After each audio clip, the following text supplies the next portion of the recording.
Olá pessoal, muito boa noite. Vamos dando um tempinho aqui. A gente vai iniciar essa aula já já. Eu estarei aqui do lado. Vamos só dar mais uns minutinhos, esperar o pessoal chegar, que nós vamos iniciar já já essa aula.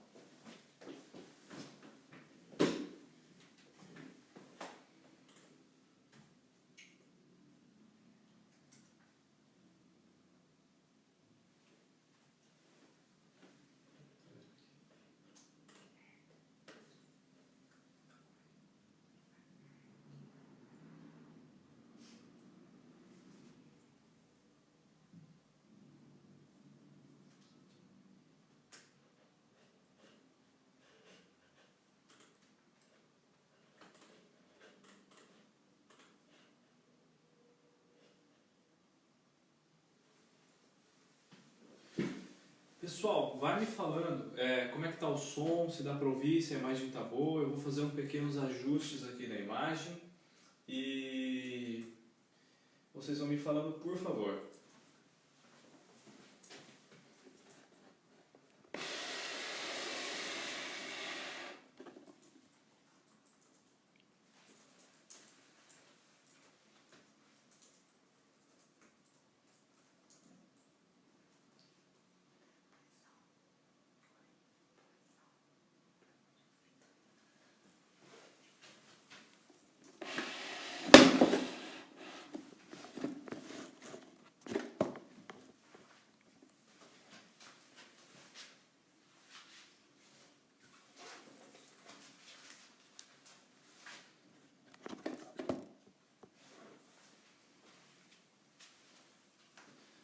Beleza, pessoal. É a primeira vez que eu faço uma live aqui pelo YouTube, então, YouTube não, pelo Face, mas vai ficar disponibilizado pelo YouTube. Então eu estou me adequando ainda, né? Eu estou aprendendo um pouquinho aqui. Vamos ver aqui, o pessoal está falando, tem gente chegando. Maravilha.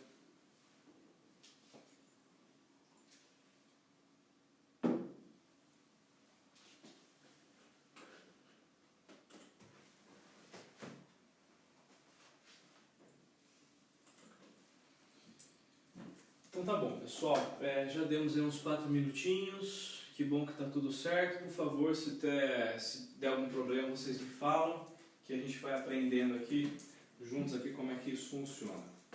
Então vamos lá, galera. Sejam bem-vindos todos, boa noite para vocês. Então hoje eu resolvi gravar essa aula, porque essa pergunta eu recebo quase todos os dias.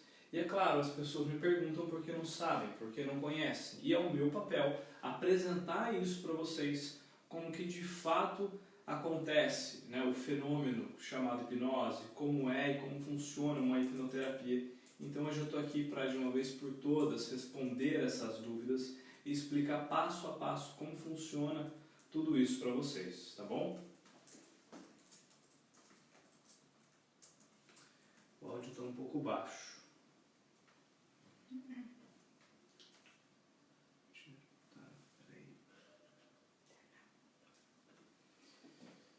Beleza, pessoal, deixa eu só aumentar aqui. Já continuamos.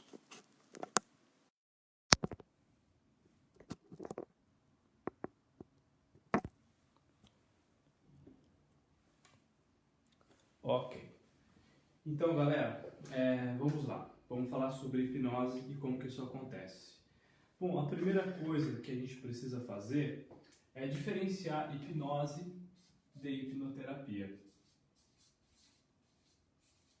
Tá? Hipnose, na verdade, eu posso chamar isso de uma técnica, de uma habilidade ou de uma abordagem.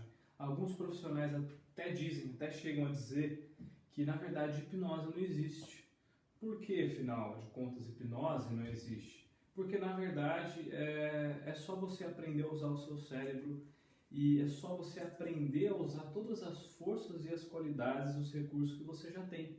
Portanto, hipnose é só um nome para especificar algumas técnicas para você fazer isso.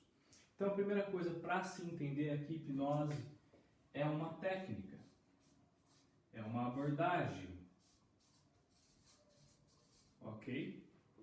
Hipnoterapia já é utilizar a hipnose para promover alguma terapia. através da abordagem ou da técnica, do olhar, da forma que a hipnose entende o ser humano, através dessa lente, dessa maneira, fazer uma terapia, trazer mudanças, trazer elaborações e transformações. Ok, pessoal? Isso é a primeira coisa que a gente tem que aprender. Tudo certo? Beleza? Então vamos lá. Se alguém mandar alguma dúvida aí, você me fala, tá? Então hoje as pessoas me procuram por conta disso, de hipnoterapia. Então, como que acontece um processo terapêutico, né? Uma outra pergunta que eu recebo muito é como que funciona esse processo de terapia. Uma pergunta, na verdade, é assim: Matheus, vamos marcar uma sessão? Quanto custa a sessão? Como que a gente faz para marcar uma sessão? E eu respiro fundo e falo: olha, calma, vamos conversar primeiro. A gente precisa entender primeiro o que você está precisando. A gente precisa entender qual o seu mundo, qual a sua expectativa de melhora, o que você quer com isso.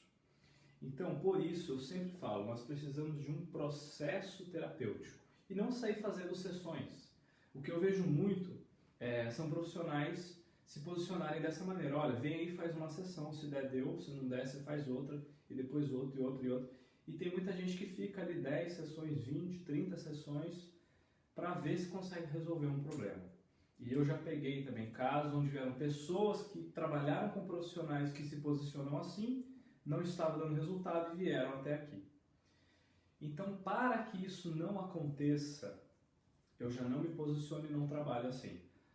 A primeira coisa que eu faço é marcar uma avaliação. Dentro dessa avaliação,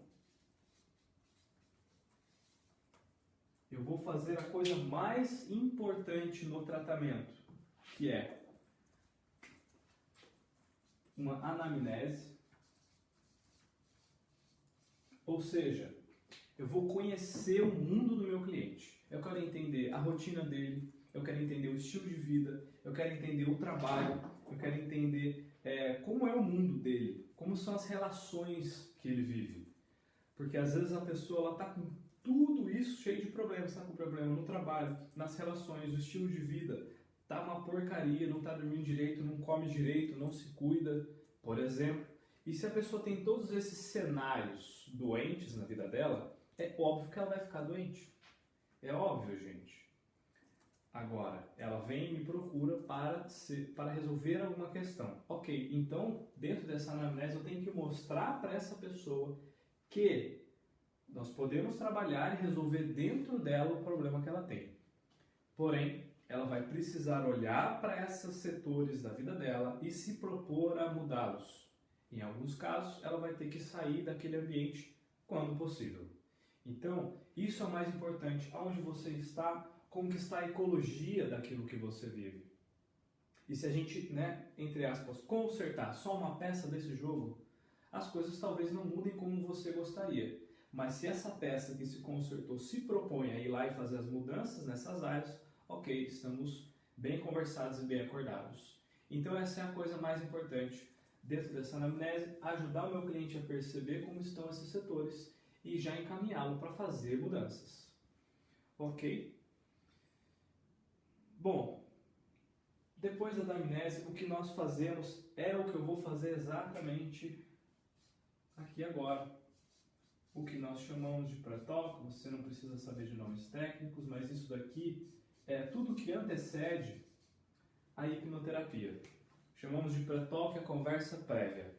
É todas as conversas, todas as instruções que eu dou para o meu cliente antes dele sentar ali no meu divã e entrar em hipnose.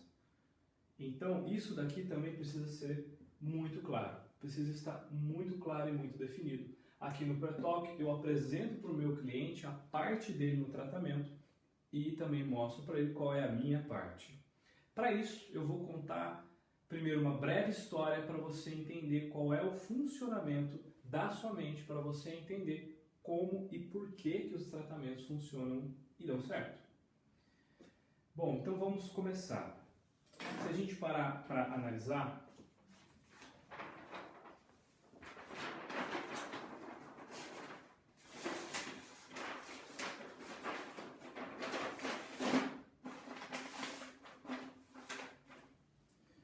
nós utilizamos essa maneira de entender o ser humano. Nós temos uma parte que chamamos de consciente, mas temos também uma parte chamada subconsciente. Ok? A parte consciente da minha mente, ou seja, tudo aquilo que passa pela minha percepção, tudo aquilo que eu percebo. Pô, estou percebendo a luz, estou percebendo a roupa que toca o meu corpo, eu estou pensando também naquilo que eu vou dizer para vocês. Tudo aquilo que está em vigência, sendo percebido por mim, nós podemos chamar que está na minha parte consciente. Existem certas coisas que, se eu parar para refletir, eu consigo acessar e ter essa informação. Sei lá, o telefone do meu celular. Não estava pensando, mas agora eu parei e eu resgatei. Isso também está no consciente, mas não estava em foco naquele momento. Não estava sendo o foco naquele momento presente. Mas está no consciente porque, se ele é acessível, ele está em possibilidade de ser conectado, de ser percebido. Beleza? Ok. Então, gente, tudo aquilo que já foi percebido está com a possibilidade de ser consciente. Agora, a grande questão aqui é a gente entender que claro que isso depende também da abordagem terapêutica que vamos utilizar. Depende da corrente filosófica e da abordagem psicológica que vamos usar, porém eu gosto de codificar dessa maneira, até porque eu concordo bastante, que o nosso consciente, ele é no máximo 1% de toda a nossa mente. Tudo aquilo que a gente conhece sobre a gente, sobre nós mesmos, é no máximo 1%. Isso quer dizer o quê? Que 99% daquilo que eu sou, daquilo que acontece comigo, daquilo que eu lembro conscientemente, é subconsciente. Tudo bem? Vocês sabiam disso?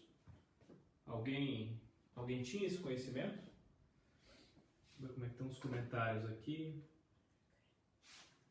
Oi?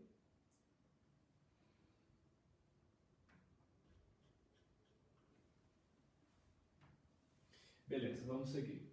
Então, pessoal, entendendo isso, nós já podemos também levar isso para o consultório junto ao cliente. E o que isso quer dizer? Isso quer dizer que quando o cliente ele chega até mim, ele fala assim: Matheus, eu estou com depressão, porque há mais ou menos um mês eu tive uma briga muito feia com os meus pais e coisas feias foram ditas, coisas ruins foram feitas e desde então eu estou com uma depressão muito terrível. Faz isso um mês. Vamos supor que eu tenho uma queixa dessa. Então, o que eu sei quando a pessoa fala para mim dessa questão? Eu sei que antes disso ela me disse que não tem depressão, só que depois disso ela teve depressão, todos os sintomas clínicos e etc. Mas eu sei que a depressão dela não nasceu um mês atrás. Na verdade, ela já tinha um padrão, ela já tinha um aprendizado, o sistema nervoso, o cérebro dela, a história dela, já tinha muita coisa escrita, já tinha muita coisa aprendida. Ou seja, no subconsciente já tinha vários componentes, já tinham muitos eventos e emoções que, quando recebeu aquela gotinha ou aquela briga com os pais, fez com que tudo aquilo virasse automático. Ou seja, a briga com os pais foi a última gota que caiu no copo e fez o copo transbordar. Então aqui, gente, já existia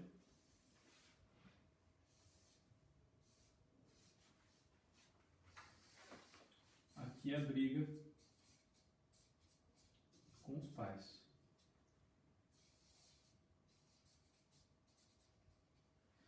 Essa foi a briga com os pais. A partir daqui, ela passa a sentir essa dor, esse problema, chamada de depressão. Só que, para aquilo virar uma coisa instalada e automática, isso quer dizer que lá dentro já tinha uma base de emoções e aprendizados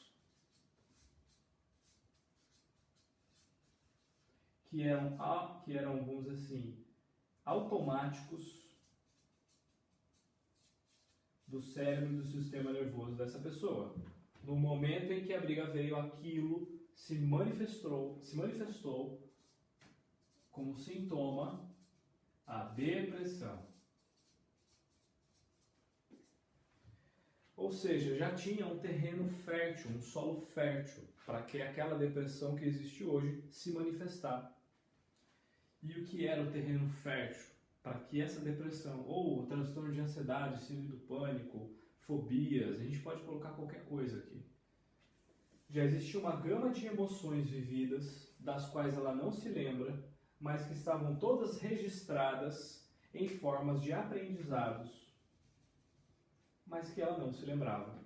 E aquilo se somou, manifestando depressão. Tudo bem, pessoal? Qualquer dúvida, por favor, podem mandar aqui nos comentários e a gente conversa. Ok, beleza. Agora, como que isso daqui acontece?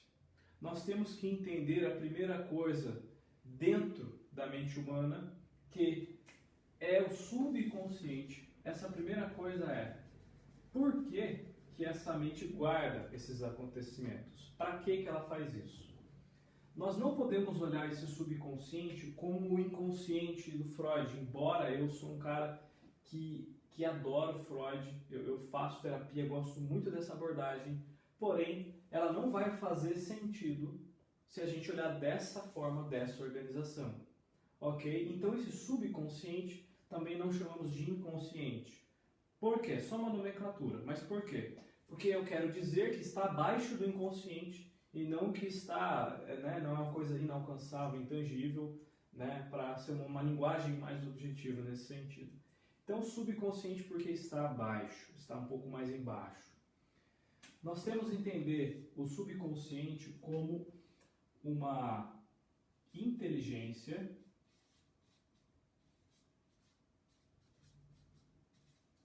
instintiva.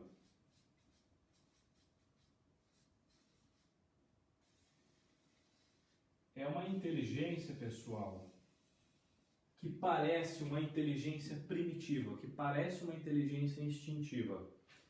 Até certo ponto isso é verdade. Depois de certo ponto eu já não concordo muito. Mas isso daqui, gente, é a arma que nós, seres humanos, temos. Porque é exatamente essa inteligência instintiva que nos dá o poder de nos adaptar para economizar energia,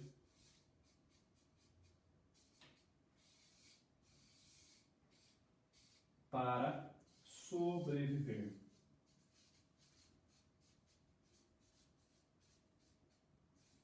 Ou seja, esse padrão emocional que se manifesta hoje como um sintoma depressivo dessa pessoa, na verdade, é um caminho de sobrevivência que esse cérebro conheceu e conseguiu desenvolver para se manter vivo.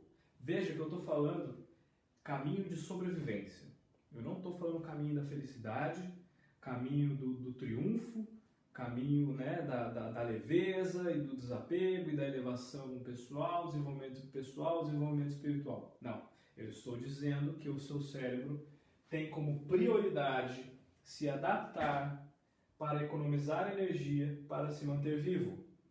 Ou seja, quando esse subconsciente dessa moça, dessa, né, hipotética que eu estou dizendo, quando tinha, sei lá, 1 ano de idade e a mãe dela não estava em casa, ou melhor, estava, mas ela não conseguia achar. Você acha que um cérebro de um ser humano de 1 ano de idade tem condições de chegar na sala e não ver a mãe? Você acha que essa criança, nesse momento, tem condições de pensar: nossa, mamãe não está na sala, nem na cozinha e nem no quarto. Ah, ela deve estar no banheiro, já já ela volta. É claro que não, uma criança de 1 ano não tem ainda esse tipo de discernimento, porque o consciente da criança de 1 ano ainda não está formado. Ou seja, enquanto indivíduos, mais ou menos do 0 aos 7, 0 aos 10 anos, depende aí, mas vamos colocar essa média, o subconsciente está quase 100%. Nasce é 100% subconsciente. É 100% inteligência instintiva que absorve informações do meio onde está para se adaptar em relação à sua sobrevivência e ficar vivo. Quando você nasce, o seu cérebro tem como único objetivo sobreviver. Para fazer isso, ele absorve informações do meio em que ele está, do ambiente, dos eventos, para moldar reações para se adaptar e você continuar vivo. Pessoal, faz sentido isso? Por favor, manda um ok para mim aí.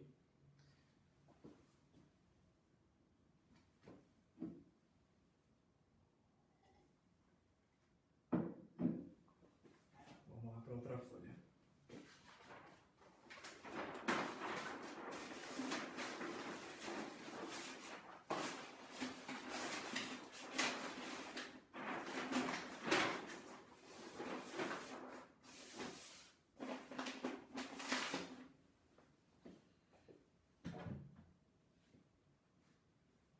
Beleza. Então, gente, eu vou dar um exemplo aqui antes da gente continuar aqui na lousa. Imagina só, para você entender como que essa mente absorve essas informações, tá? Vamos supor, então, eu gosto muito desse exemplo porque ele é bem didático.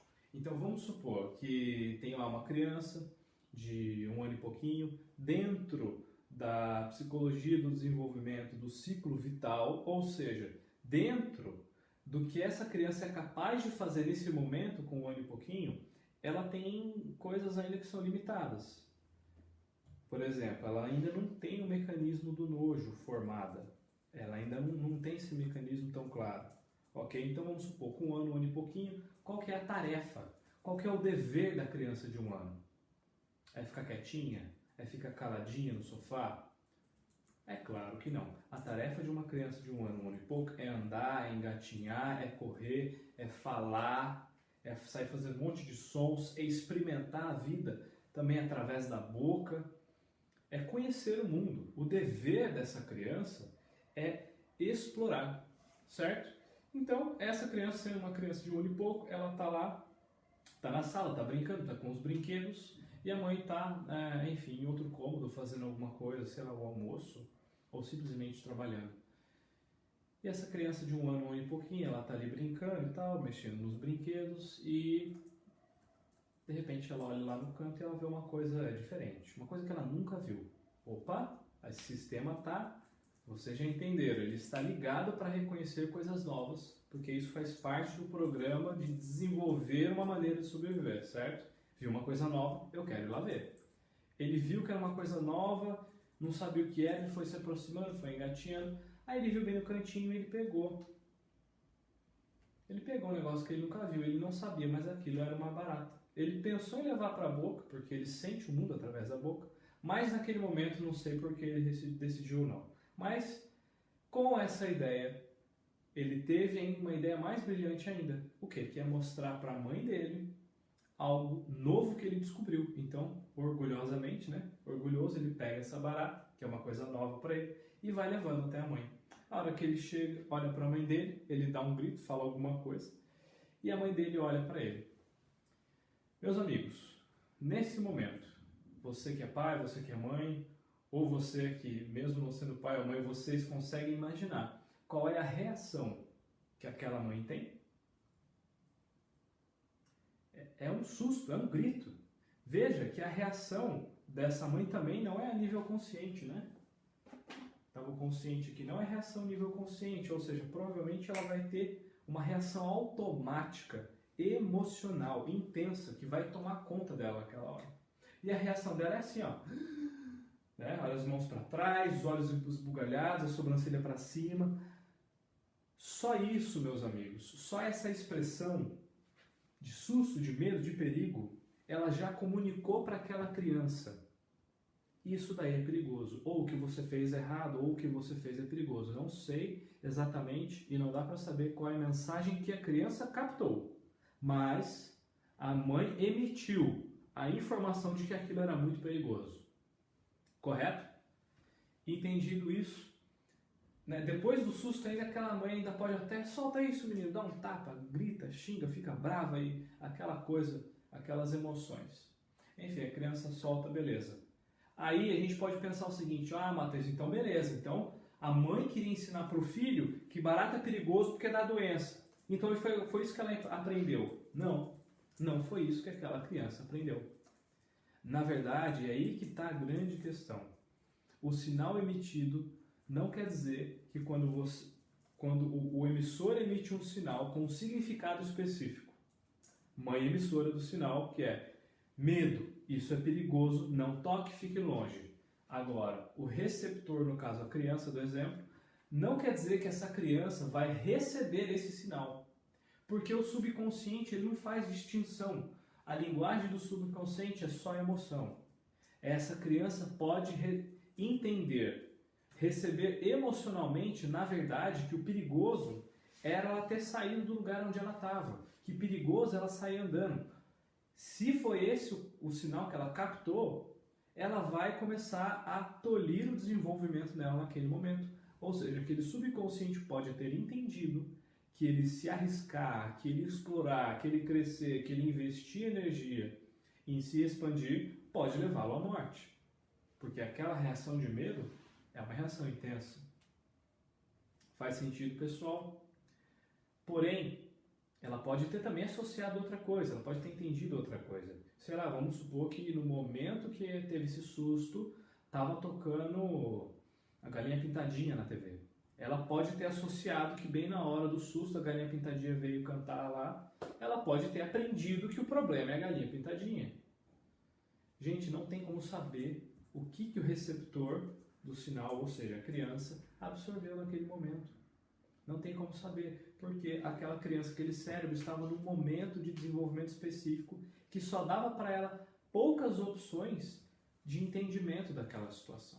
Ela não tinha capacidade de elaborar assim um pensamento. Nossa, mamãe ficou com medo, então nunca mais pega em barato. Não, não existe isso. É uma criança de 1 ano e pouco. Ela vai absorver só a nível emocional. Tudo bem, pessoal? Vocês têm algum comentário, alguma coisa? Beleza, vamos seguir.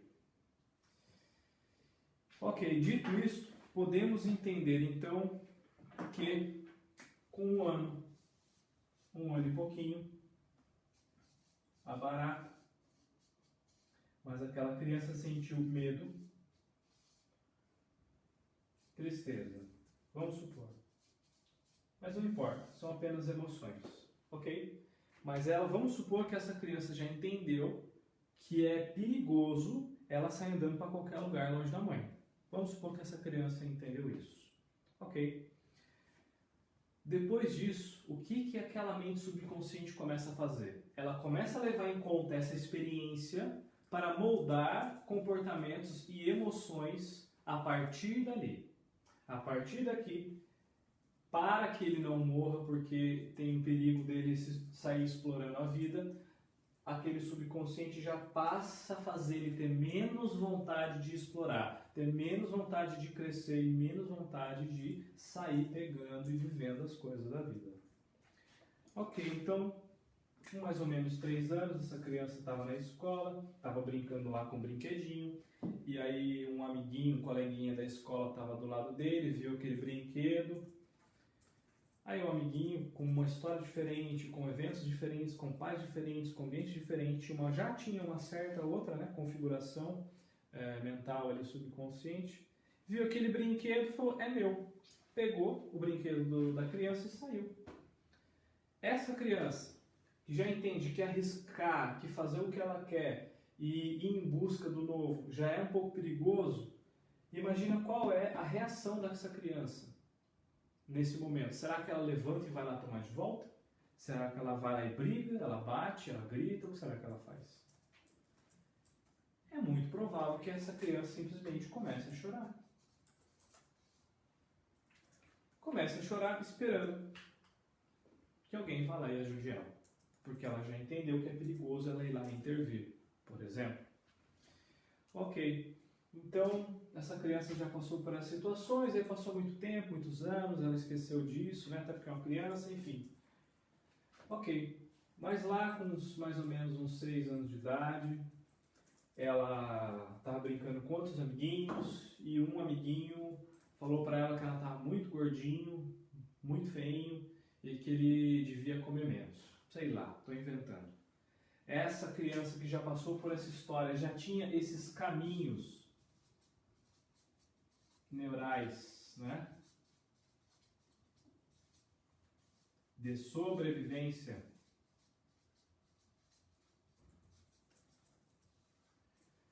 Como que essa criança vai reagir a tudo isso? Provavelmente ela vai chorar de novo. Ou vai ficar triste, ou vai fingir que não ligou, mas vai guardar aquilo e vai ficar remoendo aquilo. Não sei, mas provavelmente vai reagir de uma maneira negativa. E o subconsciente, se por alguma razão ele entender que isso daqui tem a ver com isso e com isso, se ele entender que esses caminhos neurais, ou que esses eventos ou essas emoções têm relação uma com a outra, ele faz isso daqui. Ele conecta como se fosse um caminho só, mas a cada vez que ele relaciona um evento ao outro, uma emoção ao outra, um aprendizado ao outro, ele deixa o mais antigo, mais forte, gente. Ele vai dando força.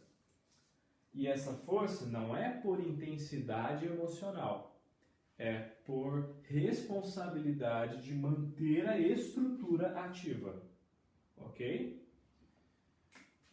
Ok, aí então, lá com seus 30 e poucos anos, briga com os pais.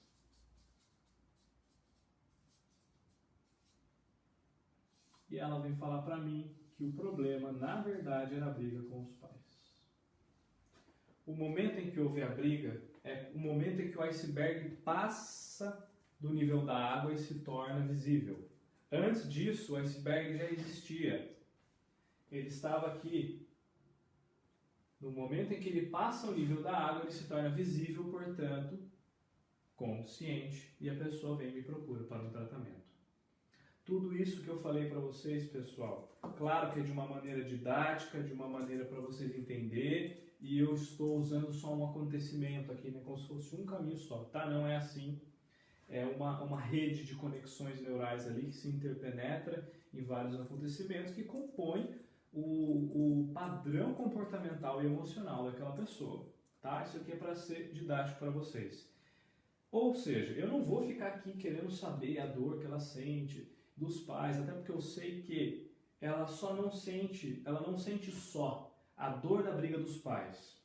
Ela sente a dor da briga dos pais, a dor de ser rejeitado pelos amigos, a dor de ser subtraído de alguma coisa, e a dor de ser repreendido com muito medo e certa violência pela mãe. Essa pessoa sente tudo isso nesse momento. E ela chama isso de depressão. E ela tem sintomas depressivos, mas na verdade é tudo isso que vem à tona. É toda essa história daquele cérebro, daquele sistema nervoso que vem em latência e emerge quando ela tem esse problema. Então não tem sentido eu pegar a única folha da copa daquela árvore e começar a investigar ela. Não, eu tenho que pegar através da folha, que seria briga com os pais, e para os gravetos, para os galhos mais longos, e chegar no tronco para chegar até a raiz. Nesse exemplo, nesse caso, a raiz é esse evento. Ela lembra desse evento, gente? Não. Muito provavelmente não. Talvez ela possa até lembrar desse, dificilmente, né, 3 anos, mas vamos supor que ela lembre aqui, ó, desse dia aí que os amiguinhos, né, xingaram ela, falaram alguma coisa pra ela. Só que isso também não faz com que esse padrão, com que essa erva daninha saia desse solo. Como que funciona então o tratamento com hipnoterapia? Através do sintoma que a pessoa sente. Eu vou colocar dor, tá? Através da dor da pessoa, nós utilizamos a hipnose. Hipnose, resumidamente, é dialogar com o seu subconsciente. Através da dor, nós utilizamos uma técnica chamada regressão à causa, regress to cause, e vamos na base desse padrão. levamos o adulto a encontrar essa criança de 1 ano que até hoje está sentindo esse medo, essa tristeza, se sentindo agredida. E nós propomos que simplesmente cuide dessa criança, acolha essa criança. Será que essa criança precisa ficar sofrendo até hoje por conta disso? É claro que não. Então, através disso, o que eu mais falo, o que eu mais faço no tratamento é isso. Adulto, você está vendo essa criança? O que ela sente?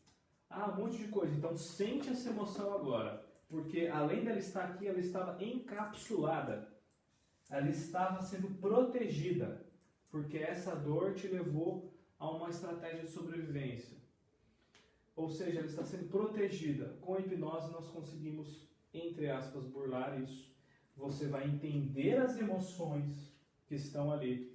Você vai aliviar o seu sistema, porque tem uma criança sentindo medo. O que é que você faz? Você cuida dela. Você transmite coragem. Ela está triste. O que você faz? Você acolhe. Você protege. Na grande maioria dos casos, a gente usa 2 coisas, que é amor e proteção. É isso que uma criança precisa, gente. Amor e proteção. A grande maioria das vezes é isso. Amor e proteção. Quando essa criança, ao invés de ir com medo e triste, ela se sente amada e protegida, o subconsciente precisa reproduzir esse caminho neural? Não, ele não precisa reproduzir esse caminho neural. O que acontece com uma pirâmide quando você destrói a base dela? Isso aqui é uma pirâmide, não?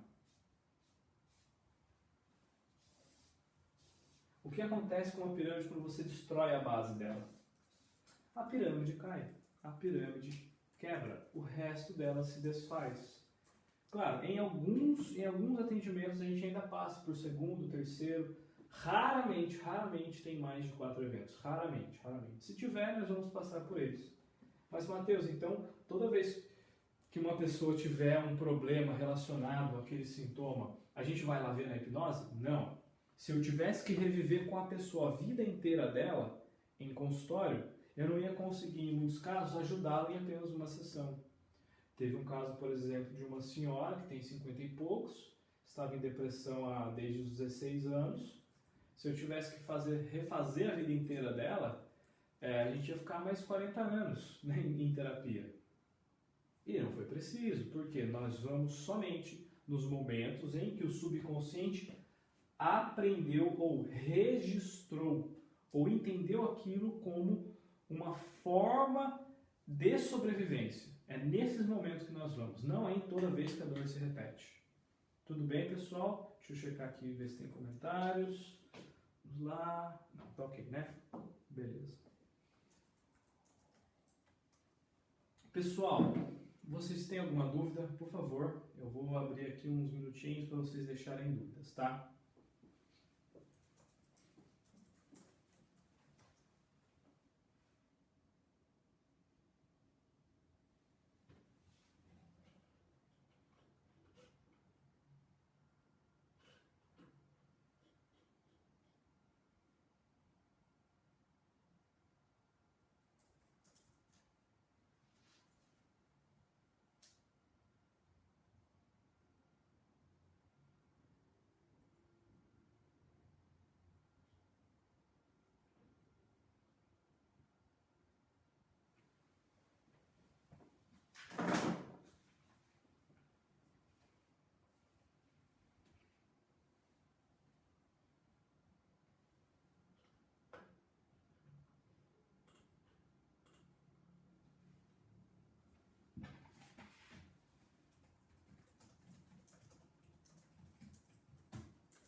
Bom, tudo bem. Então, por enquanto, sem dúvidas. Vamos seguir.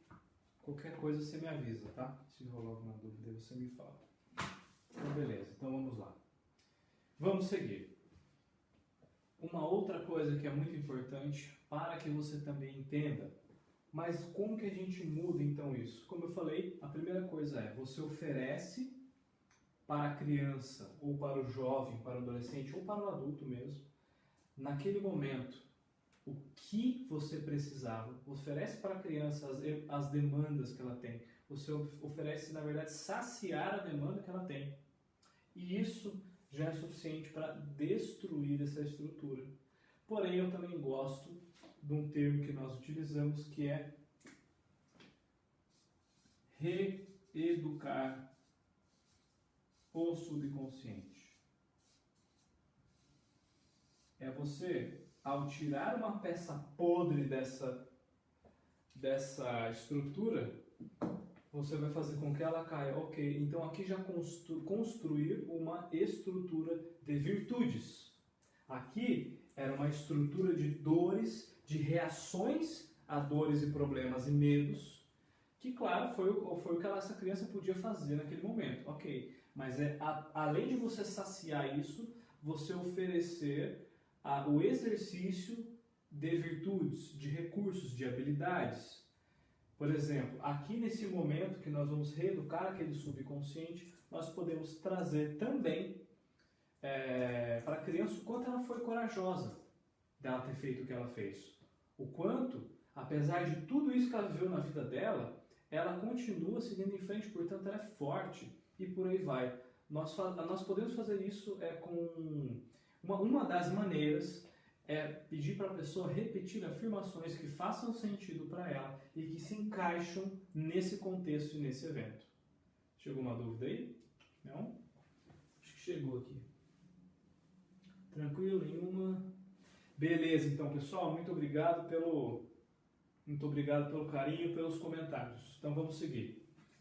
Então pessoal, aqui além de saciar a necessidade emocional, ofereço para a pessoa a oportunidade de viver, aumentar e repetir virtudes, recursos e habilidades. Gente, isso aqui é muito forte.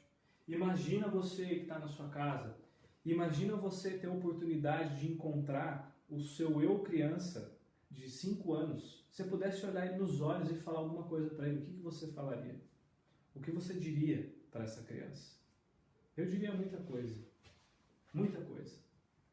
E é exatamente isso que você está pensando que você faria. É exatamente isso que você vai fazer quando você entrar aqui. É exatamente isso. E isso já é uma cura muito forte. Veja que em nenhum momento também falei para vocês que eu curei o meu paciente, não é mesmo? Exatamente por isso. Porque na verdade é o meu paciente que se cura. Eu proponho para o meu paciente fazer isso. Mas na verdade é só ele que se cura. Eu dou para ele o caminho, falo, olha, faz isso, fala isso para ele agora, oferece isso agora. Então ele mesmo se cura. Tem vezes que às vezes eu nem preciso falar o que fazer, a pessoa já sabe. Às vezes quando não sabe, ok, eu dou a instrução e está tudo certo. Ou seja, a autocura, ela é ecológica, né? Não tem como eu invadir uma mente e fazer lá um monte de coisa, mudar um monte de coisa, até porque isso não existe. Tudo bem, pessoal? Beleza, então vamos seguir. Então, pessoal, tudo isso daqui é para você passar durante a vida da pessoa e ajudar ela a reaprender. Como se eu falo que é como se fosse dar um F5. Você atualiza a mente da pessoa, o sistema nervoso dela, com os recursos de hoje, mas que ela não tinha quando criança. Você dá um F5 na mente da pessoa. Então isso daqui não tem mais necessidade de existir, porque ela tem outros recursos e melhores para se manter viva. Ok? Isso aqui, gente, é um grande momento da terapia. Isso aqui é um momento muito especial que nós fazemos em, acho que uns 70% das terapias. Tem terapias que não precisam, mas a gente vai falar disso já já. Mas 70% dos casos a gente precisa fazer isso, tá? Vamos lá agora para o segundo momento da terapia.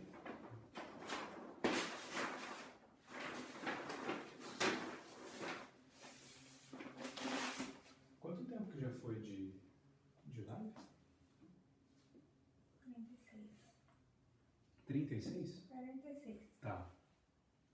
Beleza. Pessoal, outro grande momento da terapia é o que eu chamo, tá? Esse é o nome que eu dou.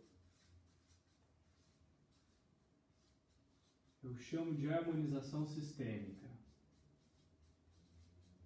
Aí aqueles que estudaram a filosofia do Bert Hellinger, os consteladores e aqueles que gostam da constelação vão adorar isso daqui.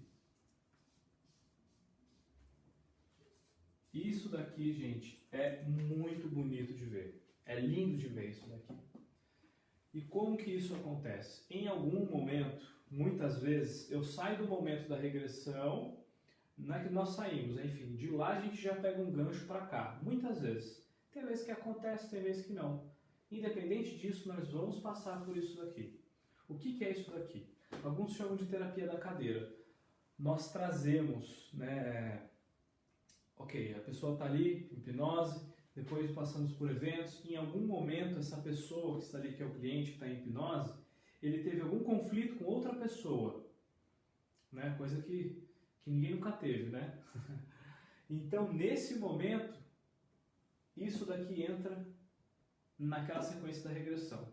Vamos supor que aquela moça, um exemplo de uma mulher, né? Que estava em depressão porque brigou com os pais. Vamos supor que ali com 6 anos, lembra do exemplo passado? Com 6 anos, os amiguinhos xingaram ela. Então, nós fazemos isso daqui. Fazemos a terapia da cadeira, embora eu acho que isso daqui vai um pouco além da terapia da cadeira. Nós trazemos em hipnose, na frente daquela pessoa, o amiguinho ou amiguinha que xingou ela. Nesse momento, gente, é muito importante, porque vão vir emoções em relação a outra pessoa. Lembra o que eu disse? A emoção original, ela fica, entre aspas, encapsulada, ela fica protegida, ela fica numa gruta. Nem sempre a pessoa sente ela, porém em hipnose nós temos a oportunidade de sentir aquilo que estava sendo protegido. E às vezes, por exemplo, nesse exemplo, essa criança sentiu raiva da amiguinha que falou bobagem para ela. E o que a gente faz? Eu vou falar o seguinte: fulano, você está vendo a pessoa, o que você sente? Ah, Matheus, eu sinto raiva. O que eu vou dizer? Eu vou dizer ótimo, maravilha. Eu quero que você faça uma coisa então. Eu quero que você sinta toda a raiva que você tem dela. Toda. Eu não quero que você guarde nada. Eu quero que você traga toda a raiva que você tem dessa pessoa e você faça com ela o que a raiva quer fazer. Nesse momento, algumas pessoas falam: mas Matheus, eu sou uma pessoa civilizada, eu sou um cara sociável, eu sou um cara legal, eu sou uma moça educada, eu não vou fazer isso. Fala, então tá bom. Ao não deixar essa raiva ser expressa, o que você faz? Você aguarda. E quando você guarda essa raiva, adivinha o que acontece com você? Ela age contra você. É por isso, a gente não está trazendo essa emoção para que ela fique sendo vivida para o resto da vida. Não, muito pelo contrário, porque isso você já está fazendo.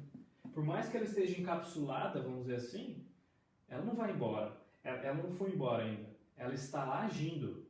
A ideia é a gente fazer exatamente ao contrário, a gente furar essa bolha, deixar essa raiva vir e você vai pôr essa raiva para fora. E geralmente o que acontece? A pessoa fica muito brava, com muita raiva, e ela tem que xingar, tem que bater, tem que falar um monte de coisa, não importa.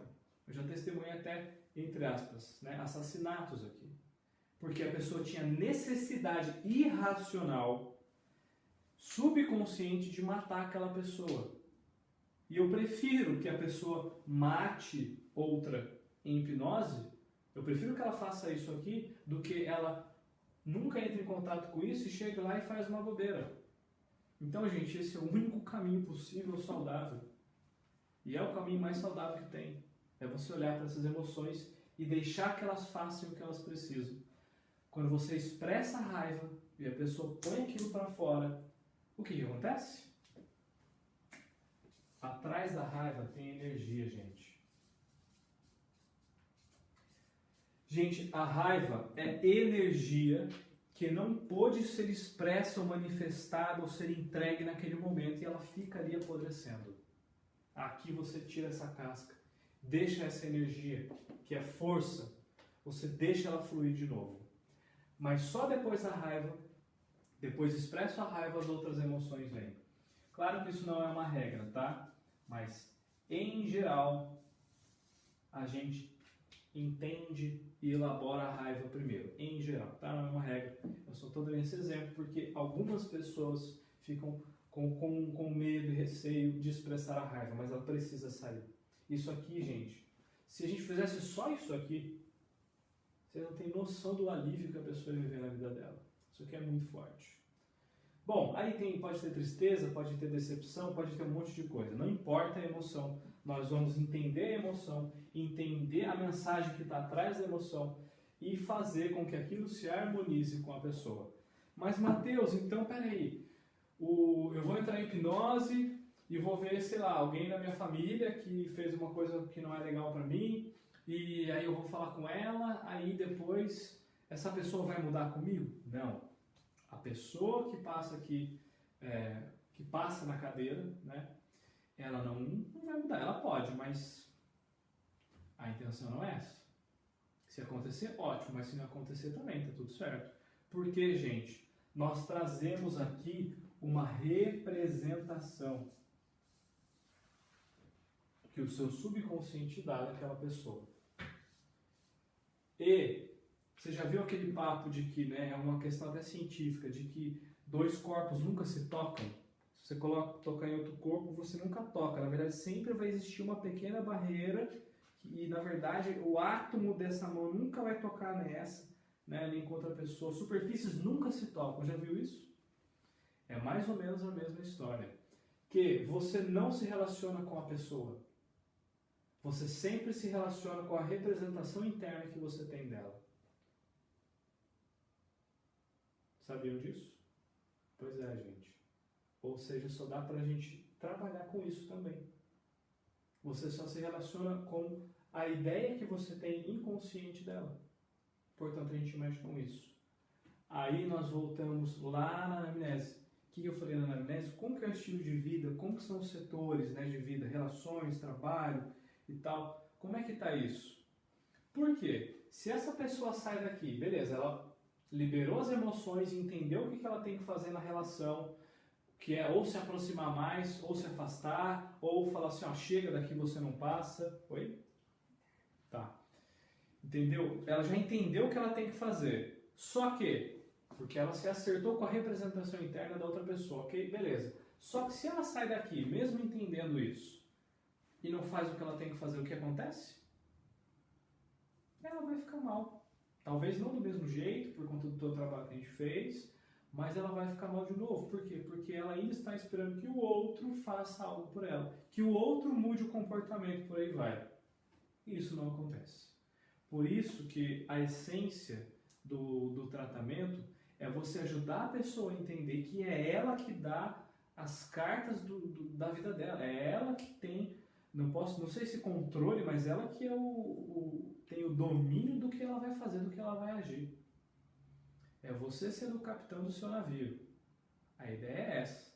A gente, né, até temos o instrutor Rafael, ele diz que a essência do tratamento é eu assumo a minha vida, e eu concordo completamente com isso. É você entender o que você tem que fazer, inclusive nas relações, ir lá e fazer. Tudo bem? Deixa eu só dar uma olhada nos comentários aqui.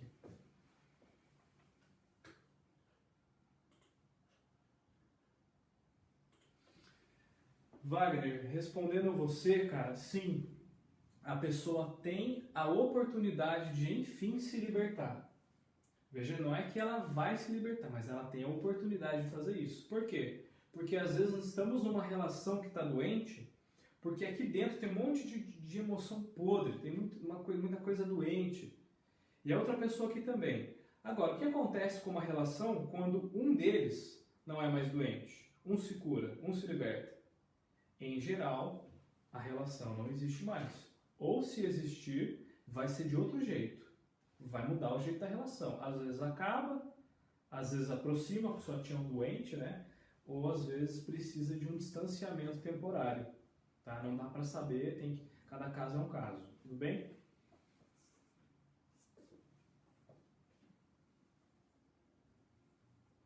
Maravilha, pessoal. Então nós passamos por esse momento de harmonização sistêmica e em 99% dos casos, gente, passa pai e mãe aqui.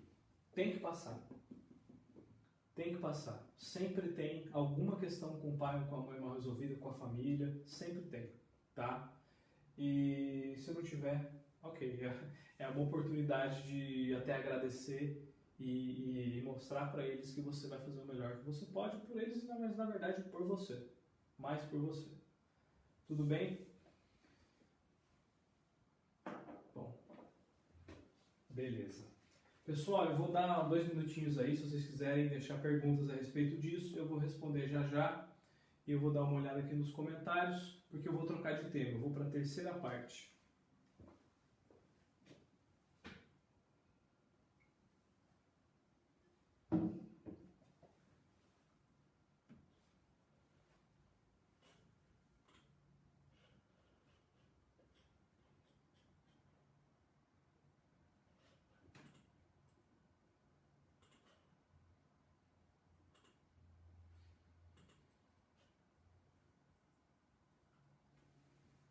Agora que chegou.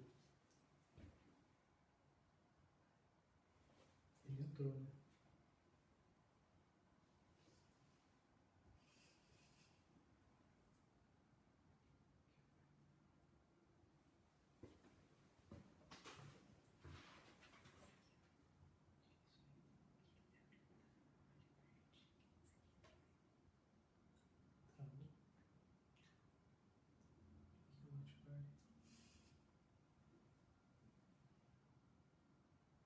Travou. Ele tá compartilhando, eu acho.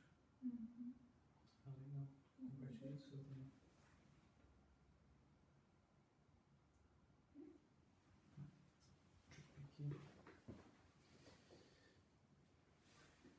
Respondendo, Paulo, sim, o vídeo vai ficar, provavelmente aqui vai ficar assim, mas eu vou postar lá no YouTube também, tá? A ideia é começar a levar o conteúdo para lá também, porque é mais fácil para a gente fazer essas aulas.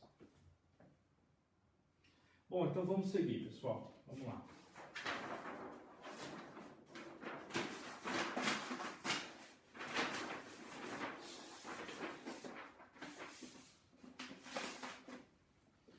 Beleza, galera.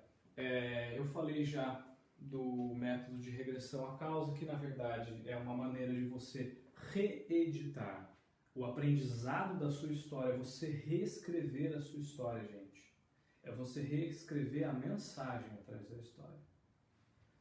E o segundo passo, o segundo momento, que seria você harmonizar as relações com as pessoas que você tem à sua volta, para você poder fazer o que você precisa, finalmente. Ok, isso são 2 grandes momentos que nós passamos na hipnoterapia.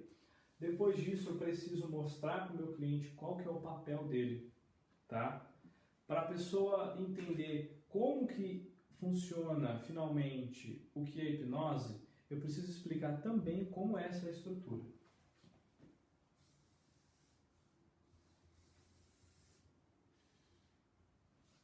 Essa estrutura que faz a hipnose acontecer, ela é composta como se fosse uma pirâmide.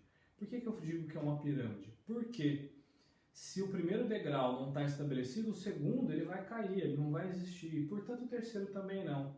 É por isso que eu digo que é de forma de pirâmide, porque um precisa estar bem estabelecido para o outro existir. E o primeiro degrau é isso daqui. Desejo. Vontade. Se a pessoa me procura, vamos usar um exemplo, me procura para parar de fumar, só que não quer parar de fumar, eu vou conseguir ajudar? Não, não tem como. Não tem como fazer isso. A pessoa precisa querer parar de fumar, nesse caso, e precisa querer muito. Não é assim, eu quero parar quando minha esposa me enche o saco por causa do cheiro de cigarro. Ok, eu nem vou propor para você a hipnoterapia. Não me dê o seu dinheiro, não gaste o seu tempo comigo, porque não vai funcionar. Não tem como funcionar a partir daí. Tem que partir, a vontade, a mudança tem que estar dentro da pessoa. Eu só vou ajudar ela a ir lá resgatar isso. Portanto, o desejo e a vontade precisam estar muito bem esclarecidos e atuantes. Tudo bem, galera? O segundo passo é a pessoa permitir sentir. Sentir. Como assim? A pessoa tem que permitir a si mesma de que ela vai sentir as dores que compõem o problema.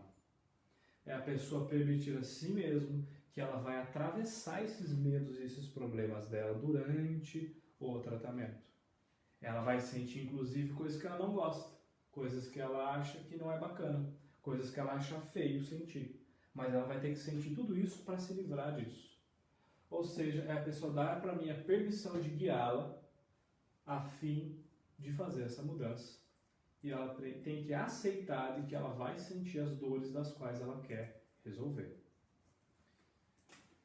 E o terceiro é seguir as minhas instruções.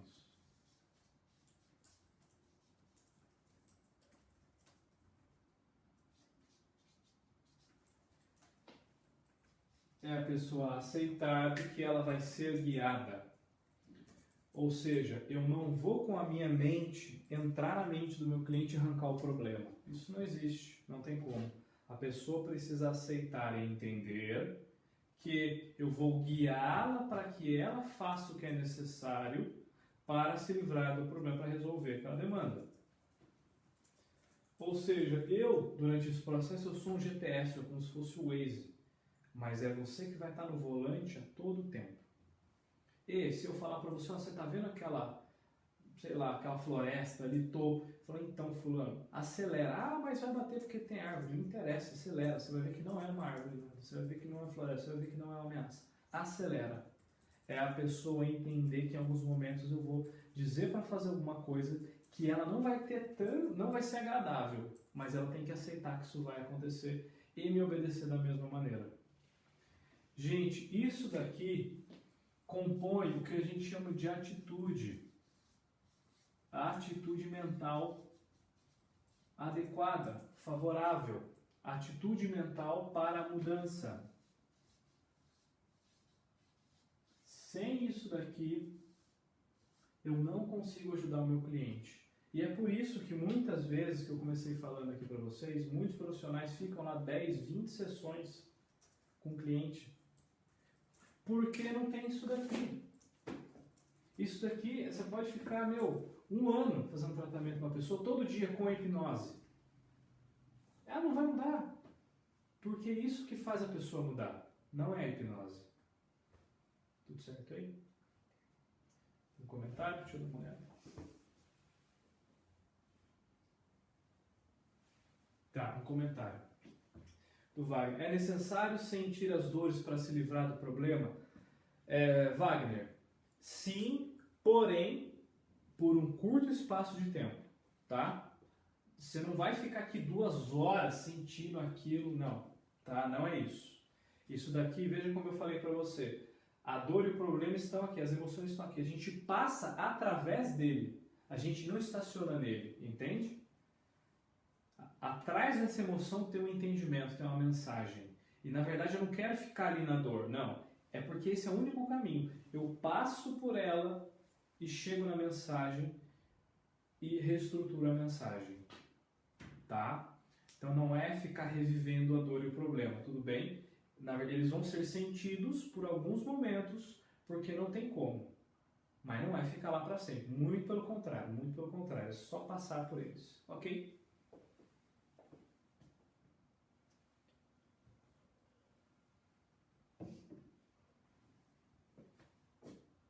Beleza, pessoal. Então eu estava falando que não adianta ficar fazendo 20 sessões, 1000 sessões, se a pessoa não tem isso daqui estruturado, tá?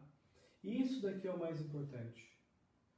Algumas pessoas às vezes passam pelos processos e falam, Matheus, mas eu acho que eu não relaxei, eu acho que eu não estava em hipnose. E a pessoa viveu um monte de coisa, teve emoção, foi uma coisa muito bonita. Aí algumas pessoas ficam indo, nossa, mas eu não relaxei muito e tal, acho que eu não estava em hipnose. Porque as pessoas ainda acham que hipnose é a pessoa ficar lá babando, relaxada assim, acham que vão ficar inconsciente e que se forem muito fundo pode nunca mais voltar esse tipo de coisa. Mas por que as pessoas acham isso? Porque não conhecem. Até por culpa de alguns profissionais que alimentam essa imagem esdrúxula, bizarra, porque isso vende, porque chama atenção. Mas hipnose não é isso. Isso daqui é hipnose, gente. É atitude mental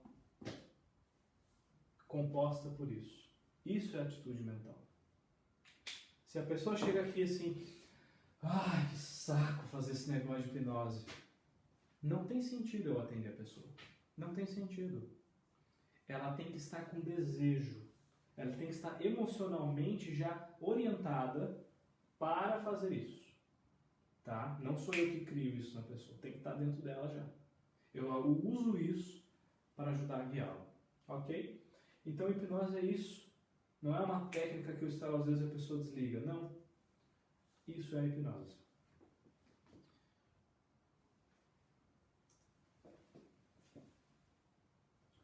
Ok. Beleza. Bom, gente, depois disso, que eu mostro isso para o meu cliente, eu converso um pouco com ele sobre as expectativas que ele tem e já falo, né? Você não vai para nenhuma dimensão paralela, você não vai ficar preso, você não vai esquecer do que aconteceu, nada disso.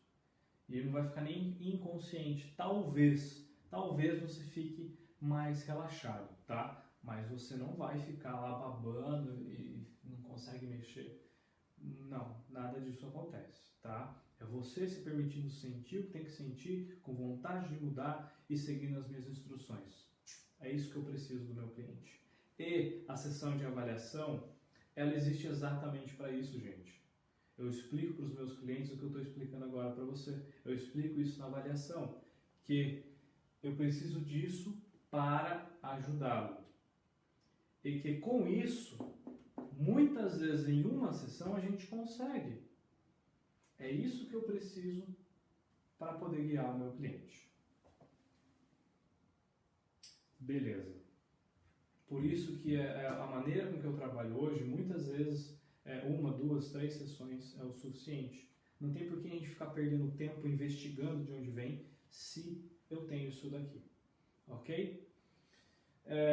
Bom, então vamos para a última parte.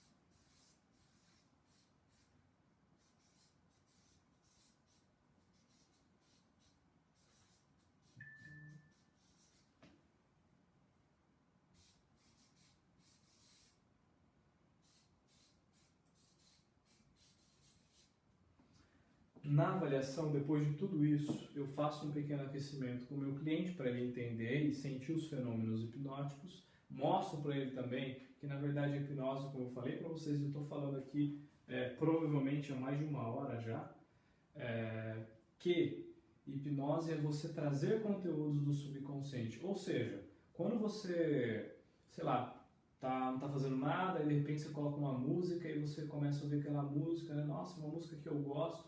E você permite-se que aquela música comece a influenciar você, daqui a pouco você tá se mexendo, daqui a pouco você está cantando, e aí você está dançando. E aí, naquele momento daquela música, você está vivendo aquela música, você está sentindo aquela música. Isso é hipnose, gente. Você está trazendo um conteúdo que estava adormecido, que estava lá adormecido ali, agora está operante. Isso é hipnose, você traz uma emoção e vive ela. Você permite a si mesmo se conectar com essa emoção e dar sequência nela. Então, a partir disso, eu ajudo o meu cliente a também fazer isso daqui, a se conectar, potencializar os seus recursos, habilidades e virtudes. Na avaliação, é isso que a gente faz. Eu explico tudo isso e depois ajudo o meu cliente a se conectar com alguma força interior que ele tem e a gente coloca energia naquilo. A gente deixa aquilo mais forte, mais claro e mais disponível para ele, para que no dia da sessão, que são aqueles 2 momentos no começo, regressão e harmonização sistêmica, para que no momento da sessão ele não tenha dúvidas do que ele precisa fazer. Beleza, pessoal? Bom, acho que é por aqui que eu queria trazer vocês. É isso que eu queria dizer, essa aula que eu queria deixar e vou deixar disponível para vocês aqui no Face e lá no YouTube. E eu vou dar aqui mais alguns 2 minutinhos para ver se vocês têm dúvidas. Então, por favor, se tiverem dúvidas, é só mandar aqui nos comentários, eu vou aguardar um pouquinho.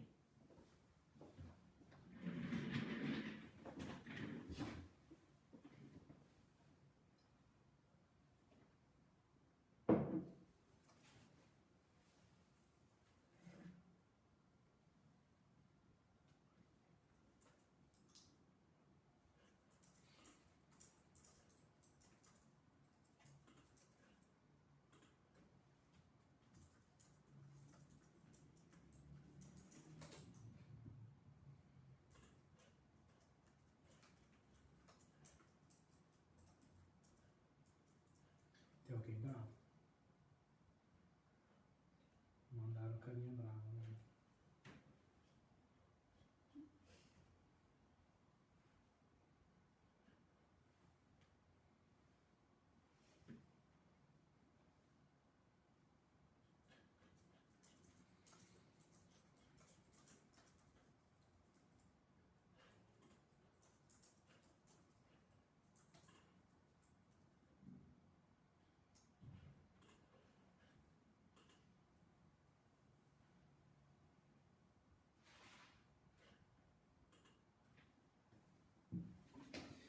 Beleza, pessoal. Então, como não tem dúvidas, está tudo certo. Eu agradeço a presença de todos e, por favor, deixe aí nos comentários ou entre em contato com a gente para a gente trazer mais aulas aí de conteúdo relevante para vocês. Tudo bem? Um abraço, beijo para todos. Até mais.